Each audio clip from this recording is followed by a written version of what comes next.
Novak, I don't know if you've seen the videos of Carlos Alcaraz's serve, but he said he can see the similarities to your serve. And I was just wondering if you had any thoughts both on his new motion and how the motions worked for you as you As progressed. soon as I saw it, I sent him a message and I said, we have to speak about, the copyrights. And then when I saw him here, I told him we have to speak about percentage of his winnings. Novak Djokovic just called out Carlos Alcaraz in the most Novak way possible, and the tennis world cannot stop talking about it. After noticing something very familiar about the young Spaniard's game, Djokovic decided he deserves compensation. Yes, you read that right. Compensation. The internet is absolutely losing it over this exchange, and honestly, the whole situation is comedy gold. Before we break down this hilarious drama, drop a comment and tell me, do you think Alcaraz actually copied Djokovic's serve, or is Novak just messing with everyone for entertainment? Alright, so here's what went down. Novak Djokovic just casually accused Carlos Alcaraz of straight-up stealing his serve motion and then demanded a cut of his prize money. And before you think this is some serious legal beef, relax. Djokovic was joking. Kind of. The Serbian legend made these comments with a massive grin on his face after his first-round win at the Australian Open. But the fact that he even brought it up has everyone talking because, well, he's not exactly wrong. Hi Novak, congrats on win number 100. Is the body and the mind feeling as good as it can for the fortnight ahead? It felt good tonight. Let's see how it's going to feel in a few days' time. Performance-wise, the feeling on the court was great, so I couldn't ask for more. Obviously, great serving performance. Just overall felt really good on the court. That has, made me feel good on it for so many times throughout my career. So let's see what comes my way in a few days' time. Let's set the scene. Djokovic cruised through his opening match against Pedro Martinez, winning 6-3, 6-2, 6-2 on Rod Laver Arena. It was a solid performance, nothing too crazy, but definitely the kind of efficient win you expect from someone chasing a record 25th Grand Slam title. After the match, during his on-court interview, Djokovic decided to air some hilarious grievances about his young rival. Here's what he said, and I'm quoting directly here. As soon as I saw it, I sent him a message. I said, we have to speak about the copyrights. Then when I saw him here, I told him we have to talk about percentage of his winnings. Every ace I expect to tribute to me. Every ace that he makes here. Let's see if he's going to stick to the agreement. Novak, I don't know if you've seen the videos of Carlos Alcaraz's serve, but he said he can see the similarities to your serve. And I was just wondering if you had any thoughts both on his new motion and how the motions worked for you as you progressed. As soon as I saw it, I sent him a message and I said, we have to speak about, the copyrights. And then when I saw him here, I told him we have to speak about percentage of his winnings. Every ace I expect, a tribute to me. Every ace that he makes here. So let's see if he's going to stick to the agreement. Absolutely legendary. The man is out here demanding royalties on another player's serve like he's a music producer whose beat got sampled without permission. And honestly, the confidence to even make that joke is peak Djokovic energy. He's standing there with a smirk, knowing full well that everyone watching is going to lose their minds over this comment, and he just drops it like it's the most casual thing in the world. Now, let's talk about why Djokovic even brought this up in the first place. Carlos Alcaraz recently made some adjustments to his serve motion, and the new version looks remarkably similar to Djokovic's. Like, suspiciously similar. Tennis fans and analysts started noticing it immediately, and the comparisons started flooding social media. Side-by-side videos were popping up everywhere, showing Alcaraz's new motion next to Djokovic's signature serve, and yeah, the similarities are pretty undeniable. When reporters asked Alcaraz about the changes to his serve, he basically confirmed what everyone was already thinking. He said, "You probably meant to say it's very similar to Djokovic, right? I knew it." So he's fully aware that people are making the comparison. He even laughed about it, which shows he's got a good sense of humor about the whole thing. But then he tried to downplay it a bit, saying he didn't intentionally copy Djokovic's serve, but that he can see the similarities. Alcaraz went on to explain that he made the change because he wanted to improve his serve and felt more comfortable with the new motion. He said it's more fluid, more relaxed, and better timed, which has helped him serve more effectively. All of that makes perfect sense. Players adjust their technique all the time to get better results. But come on, dude. When your new serve looks that much like the serve of one of the greatest players of all time, people are going to notice. And Djokovic definitely noticed. The funniest part about all of this is that Djokovic didn't just make the comment publicly. He actually sent Alcaraz a message about it before even saying anything to the media. That means Djokovic saw Alcaraz's new serve, immediately recognized it as his own, and decided to troll the kid privately before going public with it. That's next-level pettiness, and honestly, we love to see it. Djokovic has always had this playful, slightly mischievous side to his personality, and this is a perfect example of that. Now, Djokovic was obviously joking about the whole copyright and prize money thing.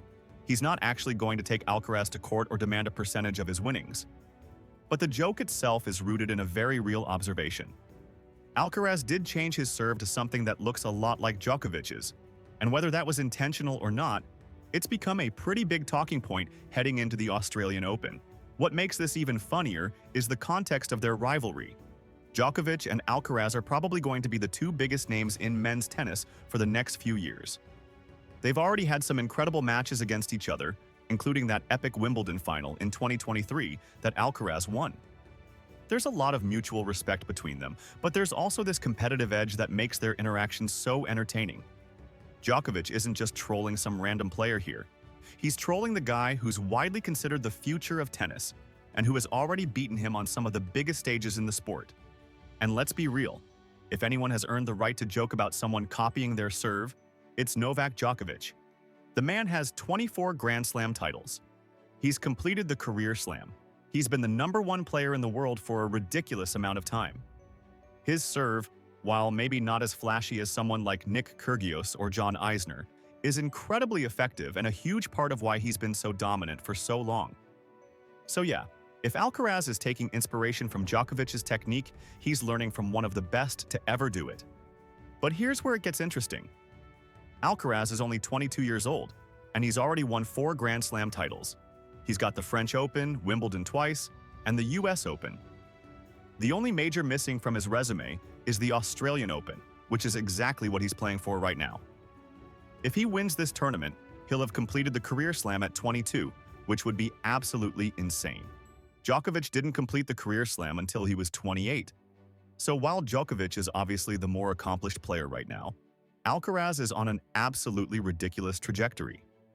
The fact that Alcaraz is potentially modeling part of his game after Djokovic's is actually a pretty smart move when you think about it. Why wouldn't you want to emulate one of the greatest players of all time? Djokovic's serve isn't necessarily the most powerful on tour, but it's incredibly reliable and it sets him up perfectly for his return game and baseline rallies. If Alcaraz can incorporate some of that consistency into his own serve while still maintaining his natural power and aggression, that's a scary combination for the rest of the tour. The internet has been having an absolute field day with this whole situation. Memes are everywhere. People are making jokes about Djokovic sending Alcaraz invoices after every match. There are photoshopped images of Djokovic as a lawyer presenting a copyright claim. The tennis community loves this kind of lighthearted drama because it reminds everyone that these athletes are human and have personalities beyond just hitting tennis balls. What's also great about this is that both players seem to be in on the joke. Djokovic is clearly having fun with it, and Alcaraz acknowledged the similarities with a laugh. That's refreshing in a sport that can sometimes take itself way too seriously. These guys are competitors, but they're also able to have a sense of humor about the situation, which makes the rivalry even more enjoyable to watch. Now, let's talk about what this means for the Australian Open. Both Djokovic and Alcaraz are on opposite sides of the draw, which means if they both keep winning, they'll meet in the final. Can you imagine the storyline if that happens? Djokovic going for his 25th Grand Slam title against Alcaraz, who would be trying to complete the career slam at 22. And the whole time, there's this running joke about Alcaraz owing Djokovic money for every ace he hits. The media would absolutely eat that up. Djokovic has already played his second round match and won comfortably. Alcaraz cruised through his first-round match against Adam Walton and is set to play Jannik Hanfmann next. Both players look like they're in good form, and barring any major upsets, that potential final matchup is very much in play. And you better believe that if it happens, the serve motion drama is going to be brought up approximately 7,000 times. But let's not overlook the fact that Djokovic is 38 years old and is still playing at an incredibly high level. He reached all 4 Grand Slam semifinals last year, which is absolutely ridiculous for someone his age. Most players are winding down their careers at that point, but Djokovic is still competing for titles and making deep runs at every major. The fact that he's out here trolling younger players and demanding imaginary royalties just shows that his competitive fire hasn't dimmed at all. On the flip side, Alcaraz is at the beginning of what could be one of the greatest careers in tennis history. He's already got 4 Grand Slams before turning 23. His game is incredibly well-rounded. He can hit winners from anywhere on the court. His movement is elite. And now, apparently, his serve is looking more and more like one of the best ever. If he keeps this up, we could be looking at someone who challenges or even surpasses some of the records held by Djokovic, Nadal, and Federer. The relationship between older champions and younger rising stars is always fascinating in tennis. There's respect, but there's also this underlying tension because the young guys are coming for the old guard's legacy. Djokovic knows that Alcaraz represents the next generation of tennis, and he's not just going to hand over the keys to the kingdom. But at the same time, there's this mentorship aspect where the older players influence how the younger ones develop their games. The fact that Alcaraz's serve now looks like Djokovic's is a perfect example of that dynamic. And honestly, imitation is the sincerest form of flattery, right? If Djokovic really thinks about it, having one of the best young players in the world adjust his technique to look more like yours is a massive compliment. It means your game is so effective and so well respected that other elite players are studying it and trying to incorporate elements of it into their own style. That's legacy stuff right there. But Djokovic being Djokovic, he's not just going to take the compliment quietly. He's going to make a joke about it, troll Alcaraz publicly, and turn the whole thing into a storyline that keeps people talking. That's part of what makes him such a compelling figure in tennis. He's not afraid to be himself, even if that means being a little cheeky or controversial at times. The whole situation also highlights how much attention is on both of these players right now. Every little thing they do gets analyzed and discussed. A simple change to a serve motion becomes a major talking point. A joking comment about copyrights turns into headlines around the world. That's the level of scrutiny that comes with being at the top of the sport, and both Djokovic and Alcaraz seem to handle it pretty well. As the Australian Open continues, it's going to be interesting to see if this becomes an ongoing joke between the two. Will Djokovic bring it up again if they meet in the final? Will Alcaraz reference it in a post-match interview? The tennis world is definitely watching, and honestly, we're all here for whatever happens next. At the end of the day, this whole thing is just good fun. 2 incredible players, one at the end of an all-time great career and one at the beginning of what could be an equally legendary career, having a little back-and-forth banter. It makes the sport more entertaining, gives fans something to talk about, and adds an extra layer of storyline to what's already shaping up to be an incredible tournament. So there you have it. Novak Djokovic is out here demanding royalties from Carlos Alcaraz for copying his serve, and the tennis world is absolutely loving it. Whether this is serious or just top-tier trolling, it's entertainment gold. If you enjoyed this breakdown, hit that like button and subscribe for more tennis content. Who do you think wins if these two meet in the final?